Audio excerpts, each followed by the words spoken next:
Hello, नमस्कार। स्वागत है आप लोगों का आज के सेशन में। और मैं हूं आपके साथ सौरभ यादव। हम लोग बात कर रहे थे क्लास 10th की सोशल साइंस की, और सोशल साइंस में हम पढ़ रहे थे पॉलिटी। तो जितनी पिछली क्लास हम लोगों ने ली है उसको पढ़ने के बाद आज वाला अगर आप सेशन लेते हैं तो आपका चैप्टर नंबर 3 कंप्लीट हो जाएगा। ठीक है, तो और बताएंगे आप लोग क्या हाल चाल है। पढ़ाई वढ़ाई अच्छी हो रही कि बस ऐसे ही चल रहा है? यहाँ से अभी बस हो रहा है भाई। देखिएगा, पढ़िएगा, नोट्स बनाइएगा, कोई डाउट होगा लिखिएगा, पूछिएगा, पूरी मैं सहायता करूँगा। अगर कहीं से किसी प्रकार की कोई भी दुविधा आती है कि अरे सर ये कंफ्यूजन है, जिंदगी में कंफ्यूजन नहीं होना बाबू। अगर कंफ्यूज रहे तो जिंदगी में आप आगे नहीं बढ़ पाओगे, या तो आर रहो या तो पार रहो। समझ रहे हैं? चलिए आइए सेशन को शुरू करते हैं। तो आज हमें जो पढ़ना है, हमें बात करनी है भाषाई राज्य की। यहाँ से आपसे एक किताब में क्वेश्चन पूछा गया है, भाषाई राज्य की बात करनी है। समझ आई? करनी है भाषाई राज्य की। अब बात आई कि सर भाषाई राज्य क्या कोई अलग से राज्य है? हम आपको बताते हैं। जब हम लोग स्वतंत्र होने वाले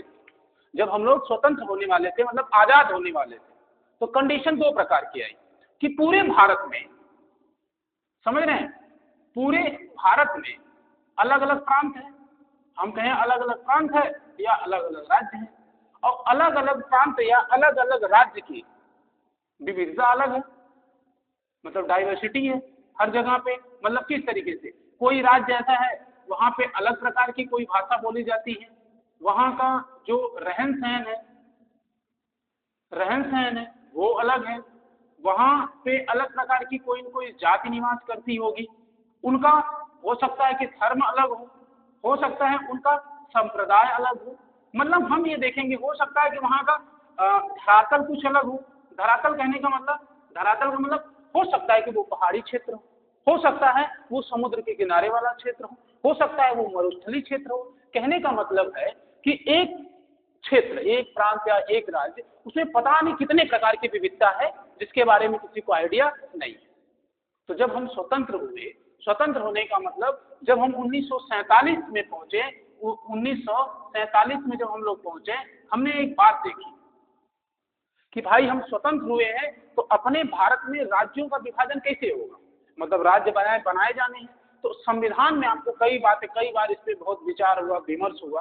तो उसमें एक बात निकल जाती है, कुछ लोग ये कह रहे हैं कि सर अगर हम प्रांतों का गठन, ध्यान से समझेंगे, अगर हम राज्यों का गठन या राज्यों का गठन किसके आधार पर कर दें, भाषा के आधार पर कर दें। ध्यान से समझेंगे, भाषा के आधार पे, मतलब एक ऐसा कोई राज्य बनाए, एक ऐसा राज्य बनाए जिसमें सिर्फ उर्दू बोलने वाले हों। ध्यान से समझेंगे, उर्दू बोलने वाले हों। एक ऐसा राज्य बनाए जहां पे सिर्फ हिंदी बोलने वाले हों। एक ऐसा राज्य बनाए जहां पे सिर्फ असमी बोलने वाले हों। एक ऐसा राज्य बनाए जहां पे सर सिंधी बोलने वाले हों। एक ऐसा राज्य बनाए जहां पे मराठी। मतलब हालत ऐसी हो गई, एक तरीके से हालत ऐसी हो गई कि भाई कितने राज्य बनाए जा सकते हैं। मतलब अगर मैं आपको एक डेटा दूं कि भारत में टोटल जो बोली बोली जाती है, बोली का मतलब गांव शहर या शहरों में, या हो सकता है राज्य के मतलब जिला के हिसाब से जो भाषा बोली जाती है उसको हम बोली कहते हैं। एक क्षेत्र में, एक पर्टिकुलर क्षेत्र में कोई भाषा बोली जाती है। जैसे आजमगढ़ क्षेत्र है, वहाँ पे अवधी बोली जाती है। उधर बिहार की तरफ चलो, वहाँ भोजपुरी बोली जाती है। मथुरा में आ जाओ, वहाँ ब्रज बोली जाती है। तो अलग अलग क्षेत्रों में अलग अलग भाषा बोली जाती है। वैसे अगर हमारे पूरे भारत में बात करेंगे, लगभग 19,000 समथिंग, मतलब अगर मैं यहाँ लिख दूं कि 19,000 से ज्यादा भाषा बोली जाती है। अब सोचो, इतने तो 19,000 बोली जाती है। उसके बाद अगर हम कहेंगे सर इसमें मुख्य भाषाएं कितनी बोली जा सकती हैं, तो हम कहेंगे लगभग, मतलब ये समझ जाओ कि लगभग 121 भाषाएं बोली जाती हैं। अब अगर पूरे भारत का विभाजन 121 छोटे छोटे राज्यों में हो जाए, प्रांतों में हो जाए, तो भारत वही वाला नहीं हो जाएगा कि एकदम यहाँ हो, दूसरे राज्य में जाने के लिए तुम्हें मेहनत ही नहीं करनी है। साला जब घुस गए दूसरा राज्य, अगले दूसरा राज्य, फिर अगला दूसरा राज्य, हालत ऐसी हो जाएगी कि भुजड़ी बांट हो जाएगा। हमारे यहाँ कहते हैं ना, किसी का विभाजन नहीं, भुजड़िया बांट कर देना। भुजड़िया बांट करने का मतलब किसी चीज को बिना आकार प्रकार, बिना सोचे समझे कई हिस्सों में बांट देना, यही वाली हालत हो जाएगी भाई। और अगर 121 राज्य हम बनाए थे तो हम प्रशासन कैसे करेंगे भाई, पागल हो जाएंगे। 121 मुख्यमंत्री बनाना पड़ेगा, अब पागल हो जाएंगे। विधानसभा में बैठने के लिए जगह नहीं मिलेगी भाई, कि इतनी हालत खराब हो जाएगी। लोगों ने कहा देखो सर, हमें एक ऐसे तरकीब सोचनी पड़ेगी कि राज्यों का विभाजन कुछ इस तरीके से किया जाए कि किसी प्रकार की कोई समस्या ना हो और देश में किसी प्रकार का कोई असंतुलन उत्पन्न ना हो। समझ रहे हैं? तो बात आई कि हम पूरे भारत का विभाजन, देखो यहाँ पूरे भारत का हम विभाजन प्रशासन के हिसाब से करेंगे। प्रशासन का मतलब वहां पे शासन कैसे किया जा सकता है, मतलब शासन करने में आसानी हो तो हम उसे एक नया राज्य बना देंगे। फिर बाद में अगर हमें जरूरत लगी, बाद में हमें ऐसा लगा कि यार जितना हुआ है उसको हो सकता है कि एक दो हिस्सों में बांट दिया जाए तो और आसान हो, तो हम बाद में राज्यों का विभाजन और छोटे स्तर पे कर लेंगे, या हो सकता है दो राज्यों को जोड़ के एक नया राज्य बना देंगे, वो सब पॉसिबल है। लेकिन उसी समय मतलब बात है 1952, मतलब ऐसे समझेंगे भारत में 1947 के बाद राज्यों को गठन को लेके थोड़ा सा ड्रामा शुरू हुआ और कहानी पहुंचती है 1950, जब पहला आम चुनाव हुआ। मतलब पहली बार आम चुनाव हुआ और पहली बार प्रधानमंत्री का चुनाव हुआ। जब प्रधानमंत्री का चुनाव हुआ तो बात आई कि प्रांतों का गठन कैसे किया जाएगा, तो उसमें कुछ लोग कह रहे हैं कि पूरे भारत का विभाजन प्रशासन के हिसाब से किया जाए, कुछ लोग कह रहे हैं कि नहीं भाषा के आधार पर किया जाए। जो लोग भाषा के आधार पर कह रहे थे वो ये चाह रहे थे कि तेलुगु बोलने वाले एक जगह हो जाए, कन्नड़ बोलने वाले एक जगह हो जाए, तमिल बोलने वाले एक जगह हो जाए। मतलब हाल ऐसा है कि भाषा के आधार पर पूरे देश को अलग अलग बांटना की बात हो रही है। ये सब सामान्य बात है, ठीक है। अब इसमें इस भाषा वाले क्षेत्र में एक हीरो की एंट्री होती है, बताते हैं। यहाँ पे उस समय के कांग्रेस के एक नेता हुआ करते थे, कांग्रेस के एक नेता थे, कांग्रेस के एक नेता थे। इस नेता का नाम आप लोग बहुत सुने होंगे, जिनका नाम था श्री पोट्टी श्री रमल्लू। हम कह सकते हैं, आप देखे होंगे पोट्टी श्री रमल्लू, क्योंकि वो मतलब साउथ के हैं ना, उनका नाम ऐसे ही होगा रमल्लू, ठीक है, रमल्लू ऐसे है, देख लीजिएगा नाम वैसे ही है। तो भाषा के आधार पे गठन को लेके सबसे ज्यादा जोर किसने दिया? कांग्रेस नेता थे और इनका नाम था पोट्टी श्री रमल्लू। इन्होंने कहा देखो सरकार, आप सरकार बनाए हो, और ये बात हो किससे रही थी? इनकी जेएल नेहरू से हो रही थी, जवाहरलाल नेहरू से इनकी बात हो रही थी। उन्होंने कहा देखो सर, कांग्रेस की सरकार बनी है, इससे हमें कोई फर्क नहीं पड़ता, आप सरकार बना रहे हो बनाओ, लेकिन हम ये चाहते हैं कि भारत में जो प्रांत बने, जो राज्य बने, वो भाषा के आधार पे बने, और भाषा के आधार पे भी जो तेलुगु बोलने वाले लोग हैं, ठीक है, जो तेलुगु बोलने वाले लोग हैं, उनके लिए एक अलग राज्य बनाया जाए। इन्होंने जवाहरलाल नेहरू कहा कि सर नेताजी, अगर हम भाषा के आधार पे आपको दे देंगे, आपकी बात मान लेंगे, तो भारत में पता नहीं कितनी भाषाएं बोली जाती हैं, सब लोग मानने लगेंगे, फिर भारत का विभाजन हो जाएगा। उन्होंने कहा देखो सर, हमें नहीं पता है, हमने सबसे बोल रखा है कि हम जब नेता बनेंगे तो तेलुगु भाषा के लिए एक अलग राज्य बनाएंगे, अगर आप हमारी बात नहीं मान लेंगे मामला गड़बड़ हो जाएगा। उन्होंने कहा कि भाई साहब मानिए, हम आपकी बात मान रहे हैं, आप बुजुर्ग हैं, लेकिन हम कैसे ये बात मान लें, फिर पूरे देश में विभाजन हो जाएगा। उन्होंने कहा हम कुछ नहीं जानते, हम कुछ नहीं जानते, अगर आप हमारी बात नहीं मानोगे तो हम शुरू कर देंगे हड़ताल। क्या शुरू कर देंगे? हड़ताल। जवाहरलाल मतलब नेहरू साहब ने कहा कि भाई नेताजी ऐसा मत कीजिए, आप ऐसा कर देंगे हड़ताल पे बैठ जाएंगे, अभी नई नई सरकार बनी है, काम घबरा जाएगा गुरु। उन्होंने कहा देखो, अगर हमने कह दिया तो कह दिया, सरकार में हो तो ऐसा नियम कुछ बनाओ कि हम भाषा के आधार पर राज्य बना सकें। डेट आती है, बात जवाहरलाल नेहरू कहते हैं नहीं, देखिए भाई, उन्होंने अपने सभी लोगों से पूछते हैं कि क्या ऐसा जैसा ये कह रहे हैं ये करना उचित है? उन्होंने कहा कि नहीं, ये करना कहीं से भी उचित नहीं है, पूरे देश का विभाजन हो जाएगा। अब बात आई तब 19 अक्टूबर 1952, डेट याद रखेंगे, 19 अक्टूबर 1952 को इन्होंने हड़ताल शुरू की। हड़ताल शुरू करी तो सरकार को लगा कि भाई साहब हड़ताल है, 2-4 दिन में हड़ताल खत्म हो जाएगी, अरे बुजुर्ग व्यक्ति हैं, कितने दिन भूख पे बैठेंगे, 2-4 दिन में हड़ताल खत्म हो जाएगी। 1 दिन बीता, 2 दिन बीता, 4 दिन बीता, भाई ये हड़ताल जो शुरू हुई थी ये पहुंच गई 56 दिन, मतलब ऐसे समझ जाओ लगभग 2 महीने ये व्यक्ति भूखे बैठा रहा है हड़ताल पे कि हम ना तो खाना खाएंगे ना पानी पिएंगे। जब तक नहीं खाएंगे जब तुम भाषा के आधार पे मतलब तेलुगु बोलने वाले लोगों के लिए एक नया राज्य नहीं बना दोगे। सरकार ने कहा कि आप नेता साहब कुछ कर लो, हम ऐसा नहीं कर सकते क्योंकि हमारे पास ऐसा अधिकार नहीं है, पूरे देश की बात है, अभी हम लोग आजाद हुए हैं और आप इस तरीके की मांग कर रहे हैं, भाई बहुत समस्या है गुरु। बात 56 दिन जाते जाते डेट आती है 15 दिसंबर 1952। भाई याद रखेंगे 15 दिसंबर 1952 की डेट आती है और इस डेट को इनकी भाई मृत्यु हो जाती है। ध्यान से समझेंगे, निपट जाते हैं भूख से। अब भाई साहब जैसे ही इनकी मृत्यु हुई, मतलब आंध्र प्रदेश वाला तेलुगु क्षेत्र वाले लोग जो भाषा बोल रहे उन्होंने पूरा आंदोलन कर दिया। मतलब सरकार पर अर्थात जवाहरलाल नेहरू पे इतना दबाव बन गया, उनकी मजबूरी में उन्हें ये कहना पड़ा कि ठीक है हम आंध्र प्रदेश को, ध्यान से समझेंगे, तो इनको कहना पड़ा, मतलब जवाहरलाल नेहरू को ये बात कहनी पड़ी, क्योंकि उस समय वो प्रधानमंत्री थे। तो जवाहरलाल नेहरू को ये कहना पड़ा कि ठीक है हम आंध्र प्रदेश को भाषा के आधार पर राज्य घोषित करते हैं, राज्य घोषित करते हैं। अब यहां से आपसे क्वेश्चन पूछा जाएगा कि भारत में, ध्यान समझेंगे, भारत में आंध्र प्रदेश को किसके आधार पर राज्य घोषित किया गया है? तो भाषा के आधार पे। तो अगर हो सकता है ऐसा भी पूछ ले कि पूरे भारत में भाषा के आधार पे पहला राज्य किसे घोषित किया गया? तो आंध्र प्रदेश को। हो सकता है वो डेट पूछे, कब घोषित किया गया? 1 अक्टूबर 1953। ये 52 है, तो 1 अक्टूबर 1953 को, अक्टूबर है भाई, 1 अक्टूबर 1953 को आंध्र प्रदेश को भारत का भाषा के आधार पे पहला राज्य घोषित किया गया। ध्यान रखेंगे गुरु, एकदम तरीके से याद रखेंगे।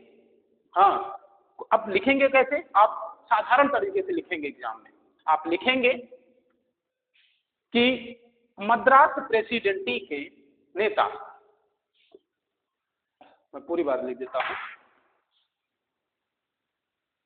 मद्रास प्रेसिडेंसी। प्रेसिडेंसी का मतलब है कि उस समय प्रांतों को अंग्रेजी में प्रेसिडेंसी बोला जाता था, ठीक है। तो मद्रास प्रेसिडेंसी के कांग्रेस नेता जिनका नाम था पोट्टी श्री रमल्लू, ये चाहते थे कि आंध्र प्रदेश को तेलुगु लोगों के लिए एक नया राज्य बनाया जाए, लेकिन उस समय तत्कालीन प्रधानमंत्री जवाहरलाल नेहरू ऐसा चाहते नहीं थे, या उस समय का जो मंत्रिमंडल था, पूरा मंत्रिमंडल ही नहीं चाहता था कि भाषा के आधार पे भारत का विभाजन हो या भाषा के आधार पे कोई राज्य बनाया जाए।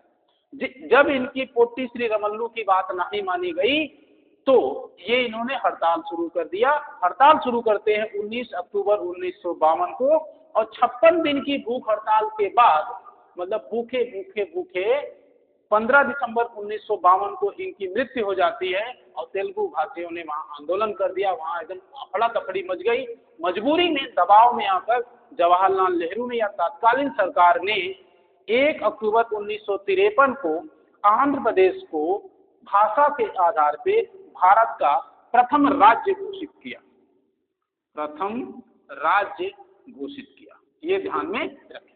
ये तो हो गई कि भाषा के आधार पे भारत का पहला राज्य कौन है? आंध्र प्रदेश। कब घोषित हुआ? 1 अक्टूबर 1953 में। किसने घोषित कराया? पोट्टी श्री रमल्लू।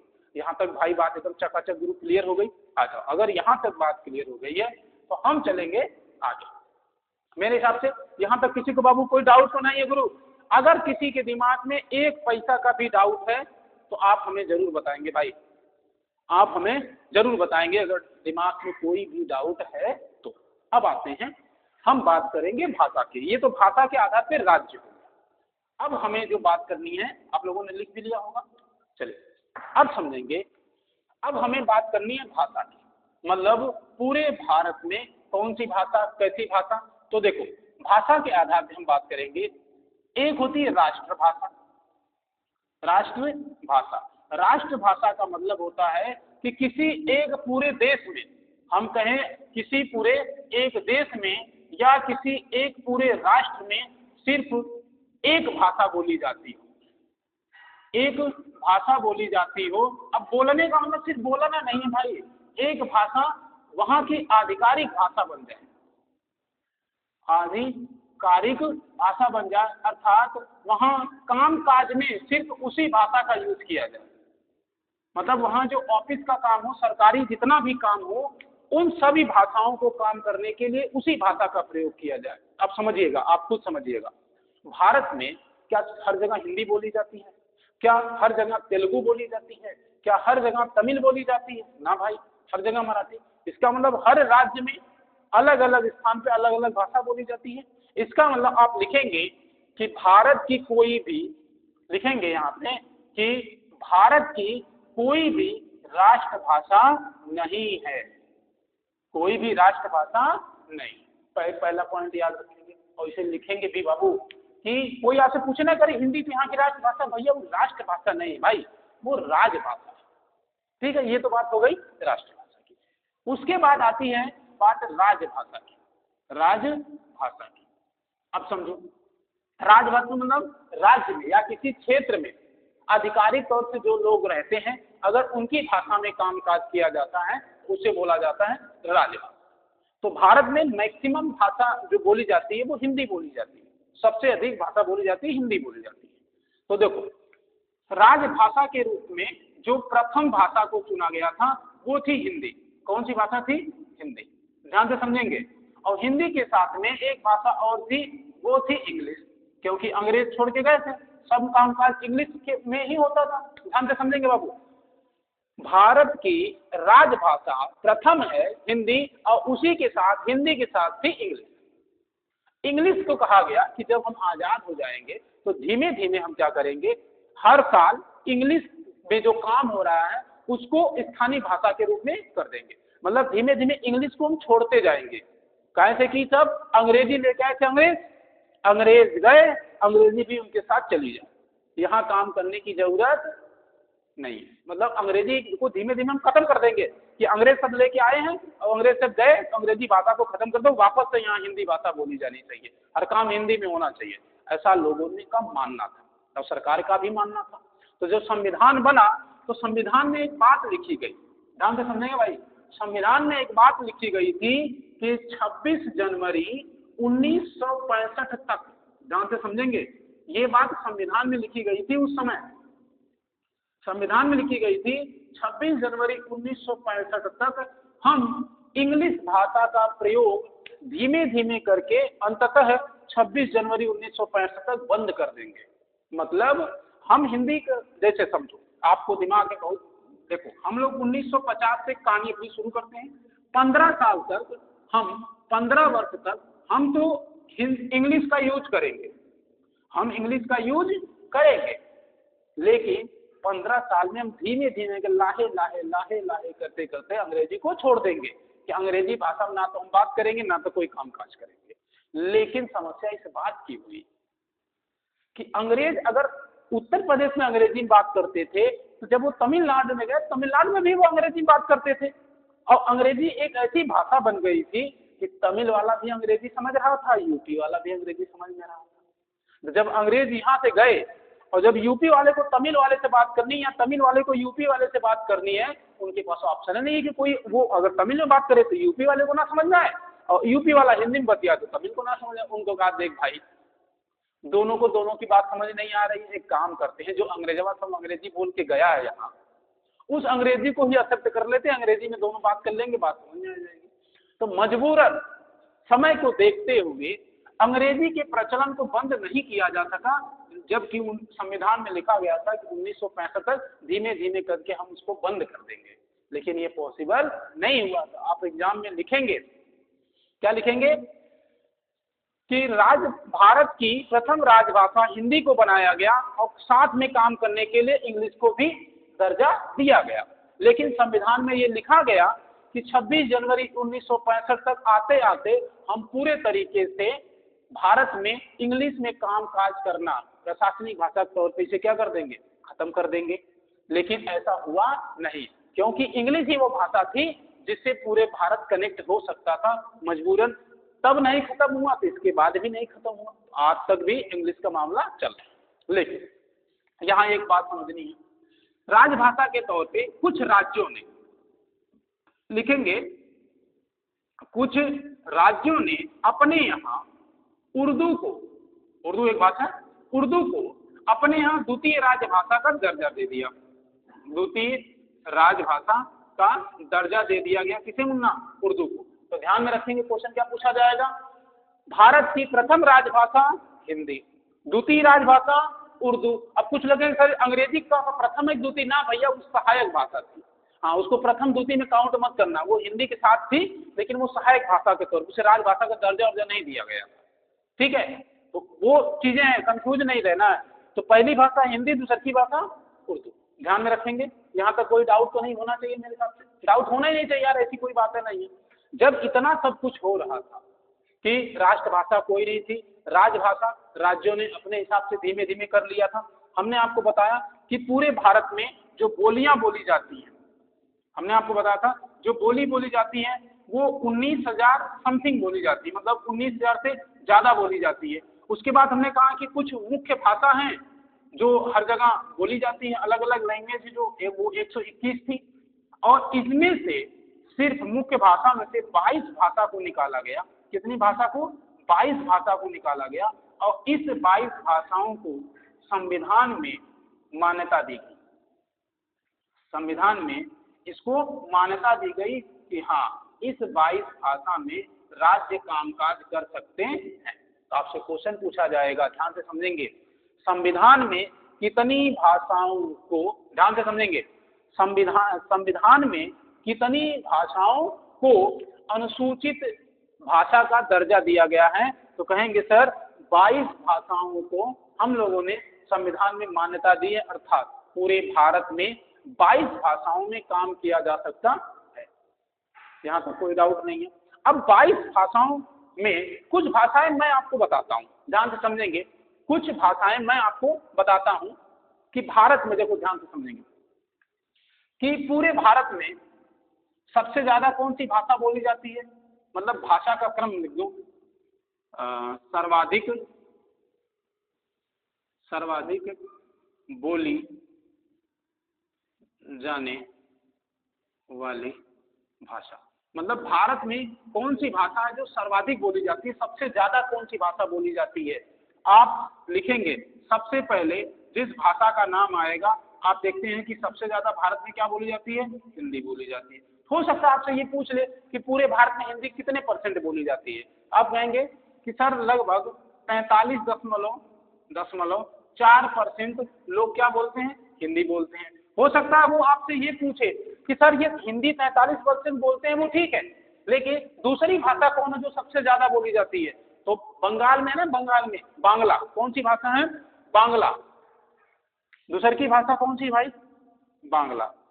बांग्ला भाषा है जो लगभग बोली जाती है 8.1% के आसपास। देखो मतलब 8% है, अब पॉइंट थोड़ा बहुत देख लीजिएगा, ठीक है। अब बात आई कि सर तीसरी की भाषा है कौन है जो बोली जाती है बांग्ला के बाद?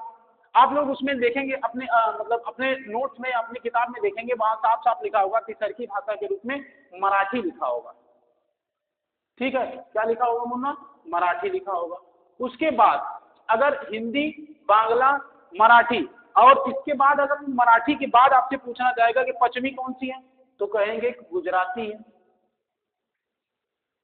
ठीक है मुन्ना, गुजराती है। आपके दिमाग में कि पांचवी कौन सी भाषा है गुजरात के बाद जो कम बोली जाती है, आप सुने होंगे कि सर तमिल है,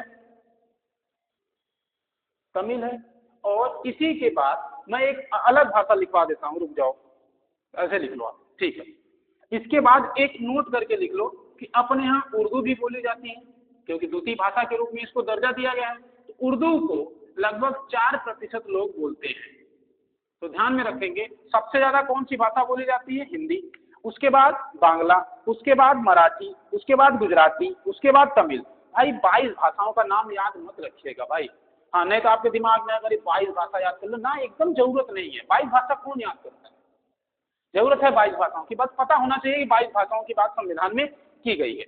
तो 22 भाषाओं में हिंदी सबसे ज्यादा बोली जाती है, हिंदी के बाद बांग्ला बोली जाती है, बांग्ला के बाद मराठी बोली जाती है, मराठी के बाद गुजराती बोली जाती है, तमिल। ये 5 भाषाओं का क्रम याद रखेंगे और उर्दू का क्रम अलग से याद रख लेंगे क्योंकि थोड़ी सी जरूरी है इस वजह से, और कोई बात नहीं है। इससे ज्यादा आपसे ना तो पूछा जाएगा ना तो जानने की जरूरत है। ठीक है, अब आगे समझिएगा इसके आगे क्या होगा। जब ये भाषाओं की बात हो रही थी तो हम बताते हैं आपको कुछ और। 22 भाषा मैंने कहाँ लिखी भाई, इतना लिख दिए हम ही भूल गए हैं कौन सी बात कहाँ लिखे है। कहीं तो लिखे थे 22 भाषा, देखो यहाँ लिखे। तो इन 22 भाषाओं का अब पूछेगा कि संविधान में सर वर्णन कहाँ किया गया है। अगला क्वेश्चन हो सकता है वो आपसे पूछे कि इन 22 भाषाओं को जो मान्यता दी गई है संविधान में तो वो कहाँ पे दी गई है। आप याद रखेंगे 8वीं अनुसूची। क्या याद रखेंगे मुन्ना? 8वीं अनुसूची। 8वीं अनुसूची में 22 भाषाओं की बात कही गई है, ये ध्यान में रखेंगे। हो सकता है वो पूछ ले कि सर किस आर्टिकल में इसकी बात की गई है। तो आर्टिकल नंबर 343 है, मतलब अनुच्छेद नंबर 343। ये बात समझ में आ गई। देखो भाई, भाषा उषा के आधार पर लड़ाई झगड़ा करने का कोई मतलब है नहीं कि तुम उर्दू बोलते हो, हिंदी बोलते हो, संस्कृत बोलता है फलान धर्म का, इसको कोई मतलब है नहीं। लड़ाई वड़ाई मत करो और धर्म के आधार पर तो एकदम लड़ाई मत करो, सिंपल सी बात है। धर्म के आधार पर एकदम लड़ाई मत करो, बाकी सब चीजों को देखते चलिए और एग्जाम में आएगा लिख दीजिएगा यार। इससे ज्यादा ना तो तुमसे एग्जामिनर पूछेगा ना तो तुम्हें लिखने की जरूरत है। क्लियर हुआ? अब एक बात सोचो, हमने इस लेक्चर में क्या क्या पढ़ा है। हमने शुरुआत करी भाषाई राज्य से। हमने कहा कि मद्रास प्रेसिडेंसी के कांग्रेस के नेता थे जिनका नाम था पोटी श्री रमल्लो। इन्होंने उस तत्कालीन सरकार से कहा कि हम तेलुगु भाषा के लिए एक अलग राज्य चाहते हैं। सरकार ने मना कर दिया। सरकार के मना करने पर इन्होंने हड़ताल शुरू कर दी। 19 अक्टूबर 1952 से इन्होंने हड़ताल शुरू की और 56 दिन तक लगातार हड़ताल पे बैठे रहे। उसके बाद सरकार ने इनकी बात नहीं मानी और 15 दिसंबर 1952 को इनकी डेथ हो गई, जिसके कारण यहाँ पे पूरा आंदोलन हुआ। दबाव में आके सरकार ने 1 अक्टूबर 1953 को आंध्र प्रदेश का, मतलब एपी का मतलब आंध्र प्रदेश को भारत का प्रथम भाषा के आधार पर राज्य घोषित किया। अब भारतीय संविधान में 22 भाषाओं को मान्यता दी गई है। इन 22 भाषाओं का वर्णन संविधान के अनुसूची 8 में किया गया है और आर्टिकल अगर पूछे तो 343 में भाषाओं की बात कही गई है। अगली बात है, और पूरे भारत में अगर हम देखेंगे तो बोलियों की संख्या लगभग 19,000 प्लस है। मुख्य भाषाएं 131 हैं और उसमें से 22 भाषाओं को संविधान में मान्यता दी गई है। अगली बात समझेंगे, अब भारत में कोई भी राष्ट्रभाषा नहीं है, कोई भी नहीं है, जबकि यहाँ पे राजभाषा है और प्रथम राजभाषा के तौर पे हिंदी है और उसके सहयोग के लिए इंग्लिश थी क्योंकि अंग्रेजवा सब आए थे, अंग्रेजी में बात करते थे। और ये कहा गया था कि 26 जनवरी 1965 तक भी हम अंग्रेजी को बोलेंगे समझेंगे लेकिन धीमे धीमे उसको छोड़ देंगे। लेकिन बाद में कुछ हुआ, कुछ राज्यों ने उर्दू को भी अपने यहाँ द्वितीय राजभाषा का दर्जा दिया है, जिसमें अगर राज्य पूछे आप लिखेंगे यूपी, मतलब उत्तर प्रदेश, जहां पर द्वितीय राजभाषा के तौर पर उर्दू को भी स्थान दिया गया है। आगे पूरे भारत में 22 भाषाएं बोली जाती हैं, सबका परसेंटेज याद करने की जरूरत नहीं है। आपको याद क्या करना है कि इन 22 भाषाओं में जो ऊपर की 5 मैक्सिमम बोली जाती है, तो हिंदी लगभग 43% बोली जाती है, उसके बाद बांग्ला 8% बोली जाती है, मराठी लगभग 6% बोली जाती है, 6 फिर गुजराती है, फिर तमिल है। तो 5 याद कर लेंगे, इससे ज्यादा जरूरत नहीं। ठीक है, अब यहाँ तक जितना पढ़े इसमें अगर किसी प्रकार का कोई डाउट हो आप पूरे तरीके से पूछेंगे, मैं आपके लिए सेवा में हाजिर हूँ। ठीक है, तो ठीक है, मिलेंगे आप लोगों से अगली क्लास में। तब तक के लिए पढ़ते रहिए और हंसते रहिए, मुस्कुराते रहिए। थैंक यू, जय हिंद।